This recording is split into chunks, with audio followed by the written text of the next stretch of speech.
आज हम लोग बात करेंगे फेडरल बैंक के बारे में। फेडरल बैंक एक केरला बेस्ड बैंक है और टॉप बैंक की नाम करें तो फेडरल बैंक का नाम हमेशा आता है। रिसेंटली मिस्टर राकेश झुनझुनवाला ने फेडरल बैंक के अंदर अपना जो स्टेक है वो इंक्रीज किया है। तो चलिए आज हम लोग देखेंगे कि इस बैंक में ऐसा क्या है कि राकेश झुनझुनवाला ने इस अपना जो स्टेक है उसको इंक्रीज किया है, और कंपनी का ओवरव्यू भी हम लोग लेंगे। उसके साथ साथ हम लोग देखेंगे कि ये फेडरल बैंक इन्वेस्ट करने के लायक अभी है या नहीं है। तो चलिए शुरू करते हैं। फेडरल बैंक एक ऐसा बैंक है जो कैश के साथ साथ गोल्ड में भी डील करते हैं।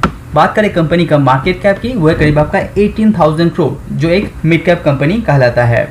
और आपका फेडरल बैंक का जो पीई है वो है करीब आपका 11, जो बहुत ही ज़्यादा अट्रैक्टिव है। लेकिन आरओसी या आरओई के मामले में कंपनी उतना अट्रैक्टिव नहीं है। तो सबसे पहले बात कर लेते हैं federal bank performance wise year on year कैसे काम किया है। ऑपरेटिंग प्रॉफिट की बात करें तो 22% का ग्रोथ कंपनी ने दर्ज किया है। उसी के साथ साथ रिटेल बैंकिंग के अंदर 15%, एग्री बैंकिंग के अंदर 24% एंड बिजनेस बैंकिंग के अंदर 9% एंड कमर्शियल बैंकिंग के अंदर 10% ने कंपनी ने ग्रोथ दर्ज किया है। और बात करें टोटल एडवांस क्या, तो वह है करीब आपका 8% का growth year on year company ने दर्ज किया है। उसी के साथ साथ टोटल डिपॉजिट की बात करें तो वहाँ पे भी कंपनी 9% का ग्रोथ दर्ज किया है। कासा रेशियो जो बैंक के लिए बहुत इंपॉर्टेंट होता है, कैसे कैश आ रहा है वो जानने के लिए, तो वो आपका 19% के द्वार से आपका ऊपर ही जाते हुए आपको दिखाई दे रहा है। एक बैंक के लिए कैपिटल एडिक्वेंसी रेशियो बहुत इंपॉर्टेंट होता है, उसमें भी कंपनी 14.64% का ग्रोथ कंपनी ने दिखाया है। इसी के साथ साथ बात करें नेट इंटरेस्ट मार्जिन की, तो कंपनी 3.15 का दिखाया है Q1 2022 में। और एनपीएस के ऊपर कंपनी के ऊपर रिसेंटली प्रेशर बनते हुए दिखाई दे रहा है, जो थोड़ा सा कम होते हुए पहले दिखाई दे रहा था, वो बढ़ के अभी 1.23% तक जा चुका है। तो कंपनी के ऊपर एनपीए के लेके प्रेशर अभी भी बरकरार है। इस स्लाइड के ऊपर आप डिटेल्स में कंपनी का बिजनेस पता कर पाएंगे। देखिए पहले है इंटरेस्ट से कंपनी आपका फेडरल बैंक कितना इनकम के है। बात करिए क्वार्टर वाइज यहाँ पे दिया गया है, तो आप देख पा रहे हैं Q1 से लेके Q1 2022 का कंपेयर करेंगे 21 से लेके, तो अच्छा खासा growth company net interest income ने दिखाया है। बात करें अदर इनकम का, वो भी कंपनी ने थोड़ा सा ग्रोथ यहाँ पे दिखाया है। उसी के साथ साथ जो कंपनी फी चार्ज करता है उसके अंदर यहाँ पे थोड़ा सा डाउनग्रेड यहाँ पे दिखाई दे रहा है, और नेट प्रॉफिट थोड़ा सा अप एंड डाउन कंपनी का यहाँ पे दिखाई दे रहा है। कभी भी आप बैंक का एनालाइज कर रहे हैं तो आपका उसका एनपीएस जानना बहुत ज़्यादा इंपॉर्टेंट हो जाता है। एनपीए मतलब जो नॉन परफॉर्मिंग एसेट होता है, जो पैसा बैंक को रिटर्न नहीं मिलता है वो पैसा एनपीए के अंदर डाला जाता है। उसके अंदर आता है ग्रॉस एनपीए और एक आता है नेट एनपीए। ग्रॉस एनपीए जो आपका आने का चांसेस रहता है, नेट एनपीए जो कभी नहीं आ सकता है, उसको राइट ऑफ करना है और उसको पेमेंट करके भी उसको चुका सकते हैं। तो बात करें फेडरल बैंक का, तो इसके अंदर आप यहाँ पे देख पा रहे हैं जो नेट एनपीए का हालत क्या है कंपनी का।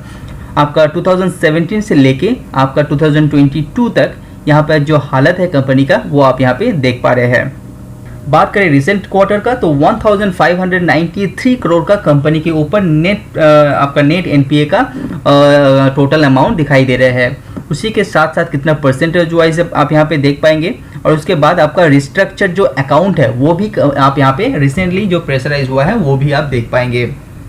बात करें मार्च 2021 तक, तो फेडरल बैंक के ऊपर 4602 करोड़ का टोटल ग्रॉस एनपीए था। और जो नया स्लिपेजेस आया, नया जो ग्रॉस एनपीए जुड़ा गया है वो है करीब आपका 640 करोड़। इस क्वार्टर की जून क्वार्टर की मैं बात कर रहा हूँ। उसके बाद आप देखिए कितना रिकवरी कंपनी ने कर चुका है, 203 करोड़ का कंपनी रिकवरी कर चुका है। और जो राइट ऑफ किया गया है वो है करीब आपका 439 करोड़।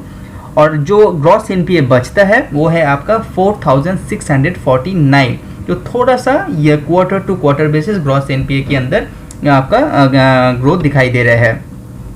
उसके बाद इस क्वार्टर के अंदर जो प्रोविजन किया गया है, तो कंपनी क्या करता है, थोड़ा सा पैसा प्रोविजन करके रखते हैं, जो आपका ये जो नेट एनपीए होता है उसको डिडक्ट करने में काम आता है। इसीलिए आप यहाँ पे राइट ऑफ की ऑप्शन देख पाएंगे। तो इसी वजह से आप देख पा रहे हैं कि कंपनी प्रोविजन किया गया है। और कंपनी का टोटल जो एनपीए अभी है और रिसेंट क्वार्टर में वो है करीब आपका 1.28% टोटल फेडरल बैंक के ऊपर। फेडरल बैंक को आपको डिटेल्स में जानना है तो इस स्लाइड के ऊपर आप नजर रखिए। जो फ्रेश स्लिपेजेस आया है, जो नया एनपीएस जुड़ा है इस क्वार्टर के अंदर, तो कहां से नया एनपीएस जुड़ा है। जो टोटल एनपीएस का मैं आपको बताया 640 करोड़ का नया एनपीएस जुड़ा है, वो कहां से आया है, रिटेल के कितना, एग्री से कितना, वो आप यहाँ पे देख पाएंगे।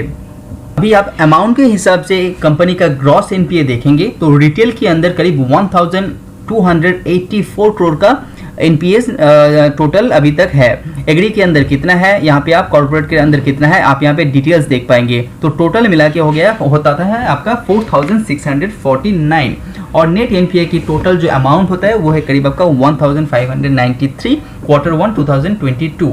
उसी के साथ साथ नया जो स्लिपेजेस मैं आपको बता रहा हूँ बार बार, वो कौन कौन सा सेक्टर के अंदर है, जैसे रिटेल के अंदर कितना परसेंट बढ़ा है या कमा है, वो आप यहाँ पे देख पाएंगे। तो इससे क्या पता चलता है कि जो रिटेल का प्रेशर है वो थोड़ा सा रिलैक्स होते हुए दिखाई दे रहा है, लेकिन होलसेल के मामले में कंपनी थोड़ा सा प्रेशर नया बनते हुए दिखाई दे रहे हैं।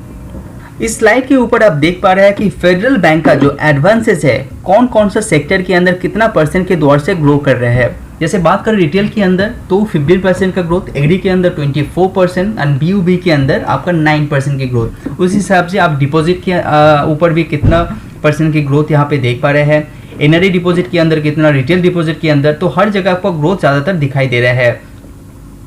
लेकिन अब जब भी कंपेयर करेंगे क्वार्टर टू क्वार्टर बेसिस, तब आपको थोड़ा सा कंपनी प्रेशर में बनते हुए दिखाई दे रहा है। तो सेकेंड वेव का जो कोविड का प्रेशर है कंपनी के ऊपर बनते हुए आपको दिखाई दे रहा है। एक ही ऐसा सेक्टर है एग्रीकल्चर सेक्टर जहाँ पे एडवांस में ग्रोथ कंपनी ने दिखाया है, लेकिन डिपॉजिट के अंदर कंपनी ने हर जगह पे अच्छा खासा ग्रोथ कंपनी दिखाया है।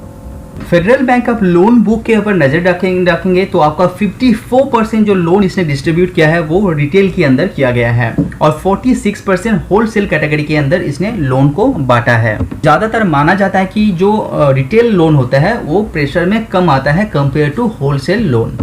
और फेडरल बैंक का लोन का डिटेल्स एनालाइज करेंगे तो आप यहाँ पे इस स्लाइड को पॉज करके देख पाएंगे कि कौन कौन सा सेक्टर में ऑटो के अंदर, आपका हाउसिंग के अंदर कितना परसेंट लोन कंपनी ने बांटा है, पर्सनल लोन कितना बांटा है। तो आप यहाँ पे स्क्रीन में देख पा रहे हैं कि कौन कौन सा सेगमेंट में कंपनी कैसा लोन को डिस्ट्रीब्यूट किया है। पहले मैं आपको बता चुका कि फेडरल बैंक गोल्ड के ऊपर बहुत ज़्यादा कामकाज करते हैं। तो आप यहाँ पे स्क्रीन में देख पा रहे हैं कितना बढ़िया गोल्ड के ऊपर ये कामकाज कर रहे हैं। Q1 2021 में जो 10,243 करोड़ का गोल्ड ये संभालता था, वो बढ़ के Q1 2022 में 15,764 करोड़ का गोल्ड कंपनी संभाल रहे हैं।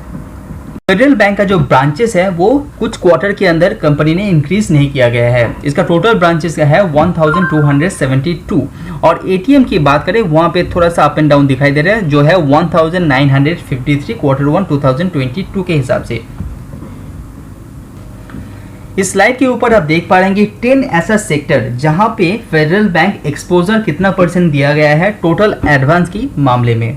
लिस्ट करके दिया गया है कि एनबीएफसी के अंदर कितना, फूड प्रोडक्ट्स के अंदर कितना, केमिकल्स के अंदर कितना। तो आप यहाँ पे डिटेल्स यहाँ पे देख पा रहे हैं। तो फेडरल बैंक के बारे में आप रिसर्च करेंगे और डिटेल्स में एनालाइज करेंगे और या जितना भी हम लोग देखें तो इससे पता चलता है कि फेडरल बैंक का जो बिजनेस है वो अच्छा खासा कामकाज कर रहा है।